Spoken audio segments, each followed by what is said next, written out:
A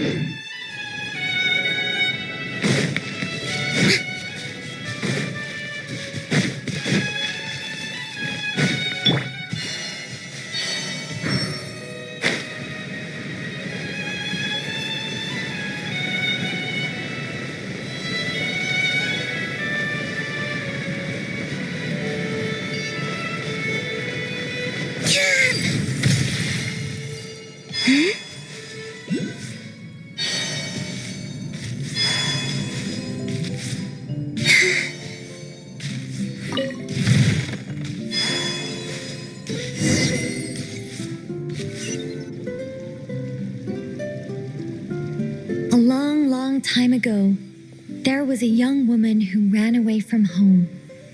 After spending the last of her mora, she trod through the cold of winter, shivering in her threadbare clothes.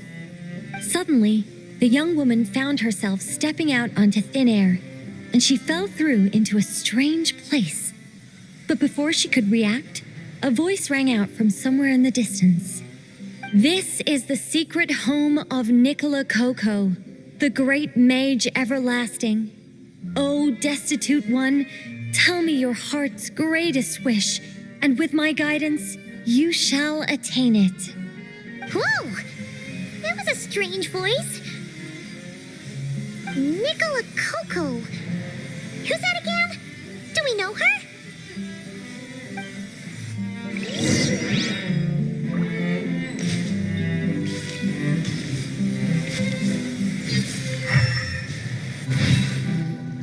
The young woman was in awe of the mage's magnificence and beauty. After a lengthy silence, she solemnly declared, "O great mage from afar, how beauteous and wise you are! The moment I beheld you, my heart began to flutter. All my heart desires now is to make your wishes mine." The subtlest of smiles appeared on the mage's face as she replied, "Very well, then I shall task you with performing certain deeds on my behalf, such as those that are within your ability. Your guide is here, and your reward awaits you in the days to come." Guide? Does that mean this glowing orb?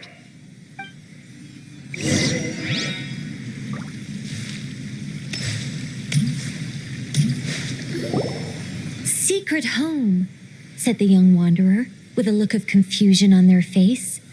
"Where is this secret home of which you speak?" The mage's voice grew somewhat flustered upon hearing this question. "Wait, does it make sense for this to be a bashful character? Oh, never mind. I'll keep it in for now. Mr. Nine can always refine it later." "Ahem. It is rather rude to ask such questions of a mage, young one. The Mage's Lodge is under renovation.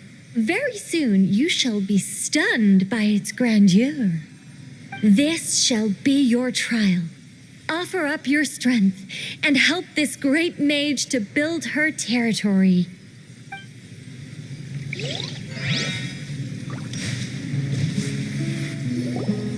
As the young woman continued forth, she noticed many exquisite statues dotting the mage's territory. "What are these?" she asked, puzzled. "These are all those who opposed me. They underestimated the power of a mage and thus were turned to stone." I quite like that. A spur-of-the-moment addition, but dare I say it was a good one. A mage ought to be a powerful and dangerous figure. Danger lends a certain mystique, and without mystique, the world would be a very dim place. But turning people to stone at the drop of a hat? Is that too over the top? And no one wants to be around someone that capricious. Okay, I think I'll dial it back and turn it into more of a vague warning. Upon hearing this, the youngster broke into a cold sweat. But then, the mage's laughter broke the silence. "Did you fall for it? I was merely joking. These statues are just my way of capturing a certain moment in time. Anyway, statues, that's what I need your help with. The Mage's Lodge is feeling a little empty. and I should like to fill the space with some more adorable companions.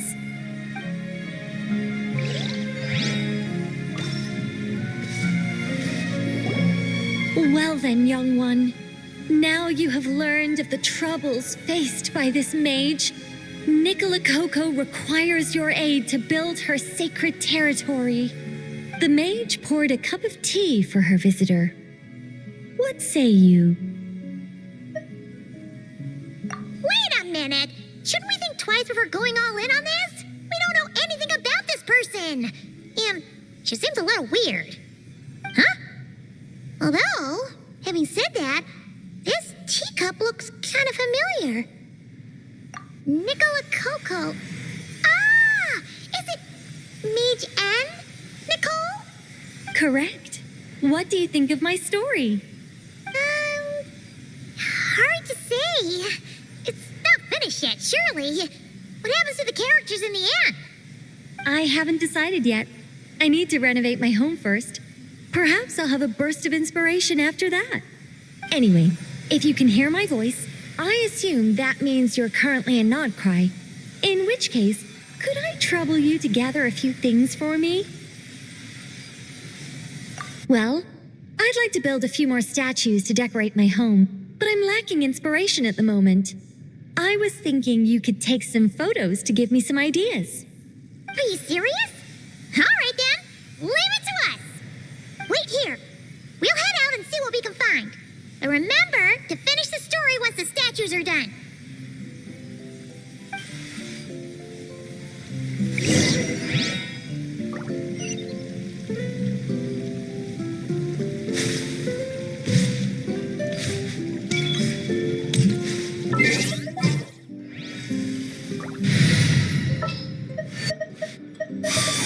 This world is full of...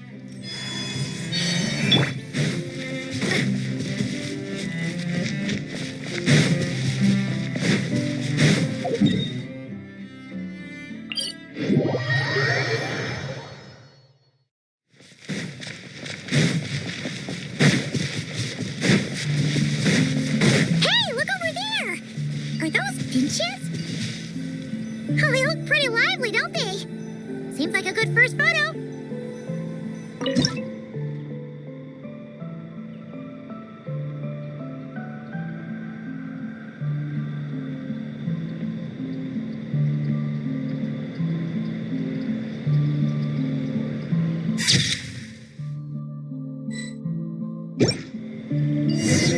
Let's see. Where should we go for the next photo? Oh, we saw a squirrel statue earlier, didn't we? Do you think Nicole likes squirrels? Let's snap a few photos to take back.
Is that a mandragora?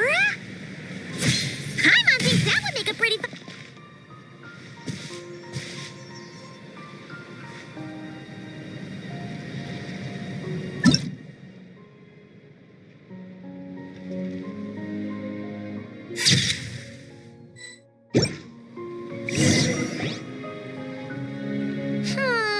Some of these shots are pretty good, but you didn't get any from the front. Let's wait for it to turn around. Yes! That's the one! That's the money shot! Ah! Help! Oh, that was scary. I wasn't expecting it to jump us like that. Go on, Traveler. You got this.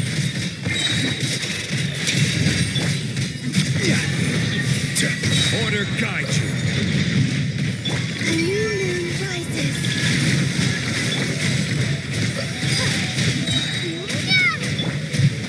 Rise! Yeah! While the light shines bright, the light compels you. This is order. Surge. That should do it. Kaimon's kept all the pictures safe. Let's go back to see Nicole.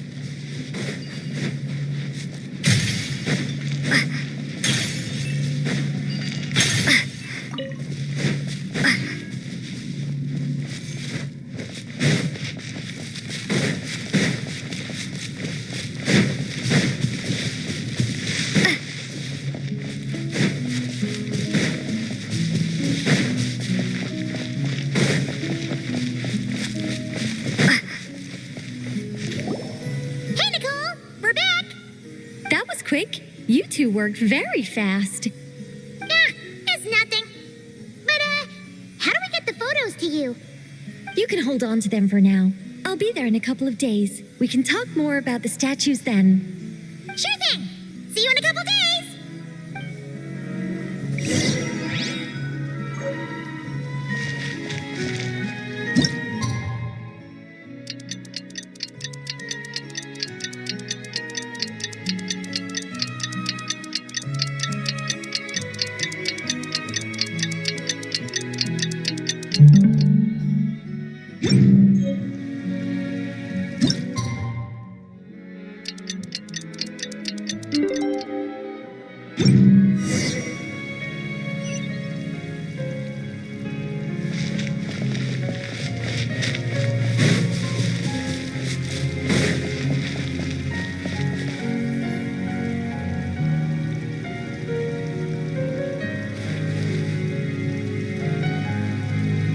Just who I wanted to see.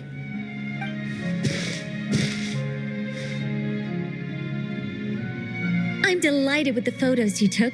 Excellent source material. Now, I have all the carving tools ready to go.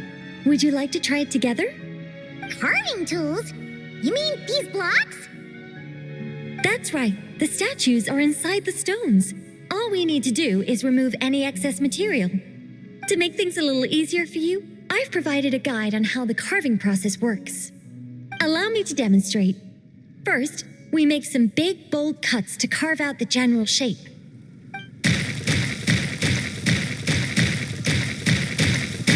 The numbers on the stones represent the amount of material you need to keep in a given column.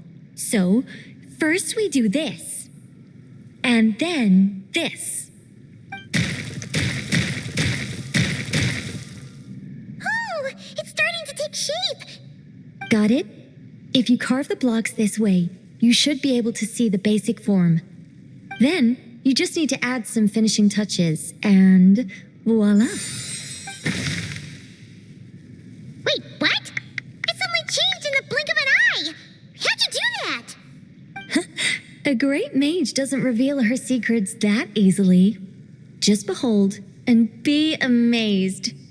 You got the basic carving process down, yes? Focus on that and leave the finishing touches to me. Much obliged. All right, let's give this a shot. What the? This is way more difficult than the one you walked us through.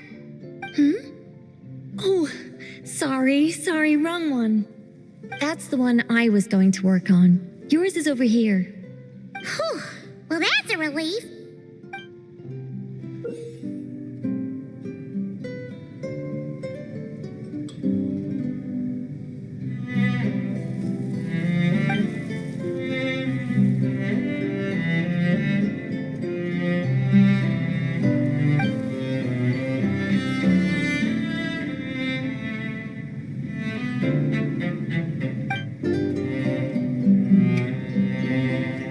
Let's go!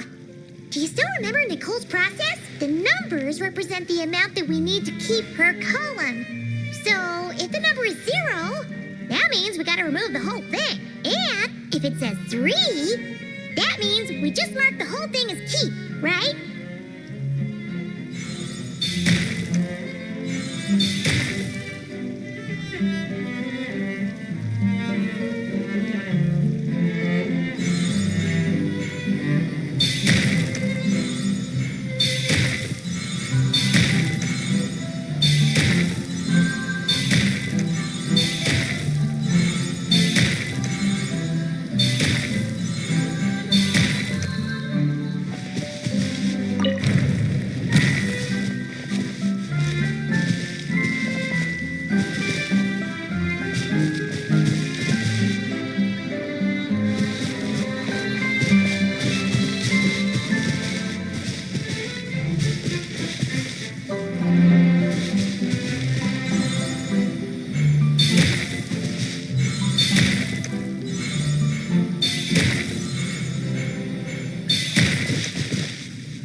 Now, we just need Nicole to add the finishing touches.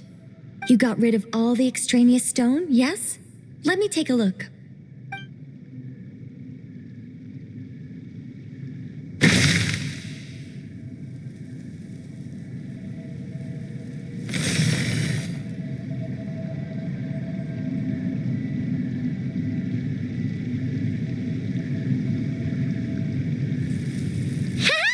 It's done! Cool! It's the Mage's Lodge! When did that get there? Is this the power of a mage? The young visitor's voice was filled with wonder. I am truly amazed. Aha! Finally, the story continues. So, what happened to the mage and her young visitor? They lived happily ever after. The end. Huh? Tough customers, huh? Well, if you're that eager to hear it, I suppose I'll take it from the top. All my heart desires now is to make your wishes mine, said the young woman. Those words won her the full attention of the great mage, Nicola Coco. But just as they had started warming up to one another, a group of uninvited guests stormed in, seized the mage, and absconded with her. As the youngster stood there in shock, a new mage by the name of Alinus appeared. She signed a contract with the youngster, bestowing the power of magic upon them. But after making it through a grueling training program, they would come to discover another conspiracy operating in the background. As it turned out, the great mage Nicola Coco was an alien entity. Her true identity was the first daughter of King Meowtress, the third of Planet Meow. She had come disguised as a mage as part of a secret plot to trick the entire world into worshipping Planet Meow. Oh, great mage, have you been lying to me all this while? The youngster's voice trembled as their heart began to break. Leave me. War is destined to break out between our planet and yours. We were foes from the very start. The mage turned her face away, refusing to let anyone see the tears welling up in her eyes. But the youngster bravely reached out and grabbed her by the arm, swearing to never leave her. Moved by this display of passion, the mage decided to rebel. But in that moment, Alinus, who had once aided the youngster, now took the side of the king. Alinus had been Meowtress III's second daughter all along. She had only helped the youngster in the hopes that her sister might be incited to treason, thus giving her the chance to usurp Nicola's place in the line of succession.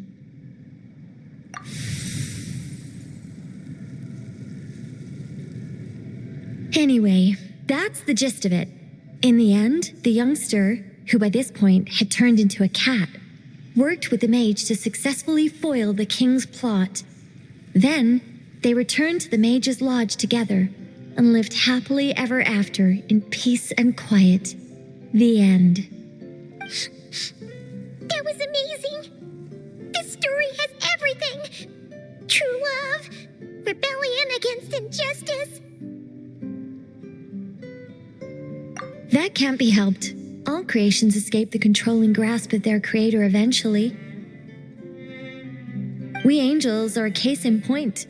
Once, we were tasked with guiding human beings, but because some of us chose a different path, our entire race was punished.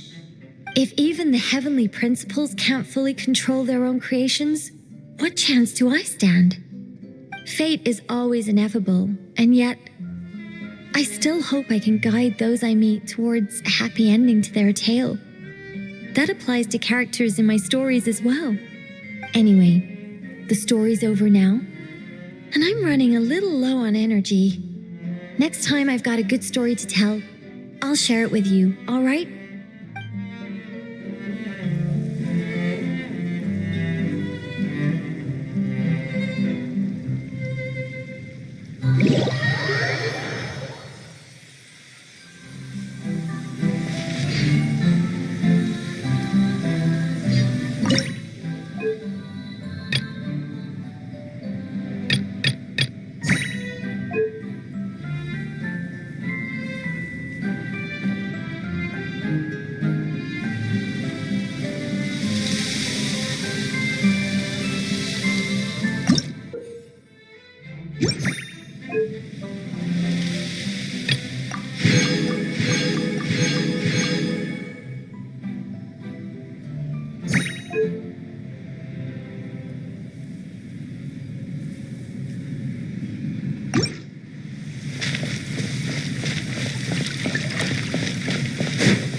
Building my mage's lodge was quite a rewarding experience.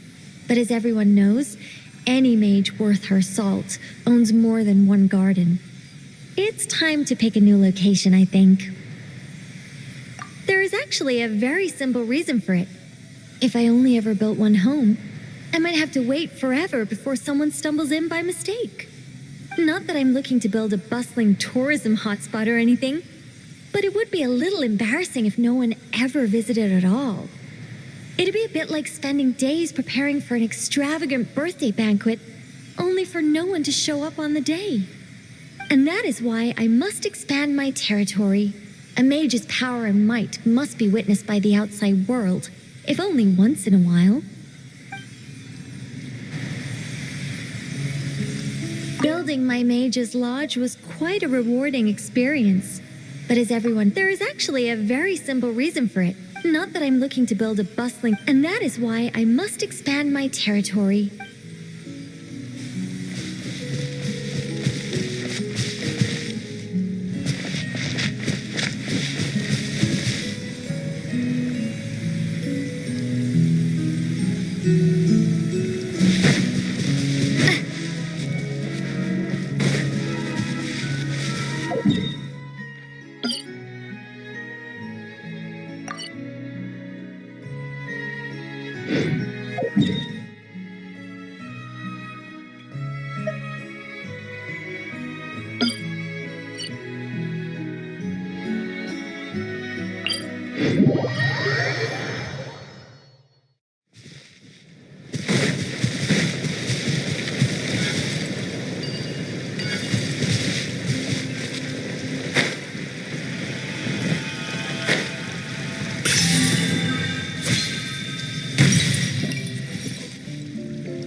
The final product has exceeded all my expectations. If anyone actually does stumble in here by mistake, I'm sure they will be truly awe-inspired by this mage's might. Well, that all depends on the sort of person they are. Guidance can encourage complacency and entitlement if you're not careful. If someone is eager to rely on their own abilities like you do, then I'll gladly help them. But if they're the type of person who pins all their hopes on the mage's power while doing none of the work themselves... Would you really turn them into a statue? No, nothing like that. But I would guide them out of this place to the nearby Curatorium of Secrets. I'm sure Nefer would know how to deal with them much better than I do. Those who seek to reap without sowing ought to pay the price, don't you think?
Building my mage's lodge was quite a rewarding experience.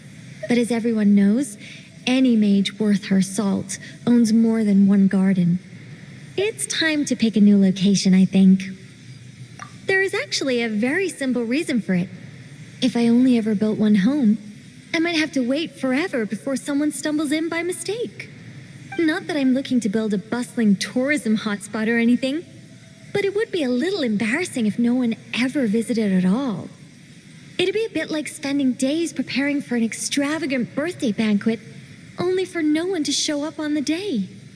And that is why I must expand my territory. A mage's power and might must be witnessed by the outside world, if only once in a while.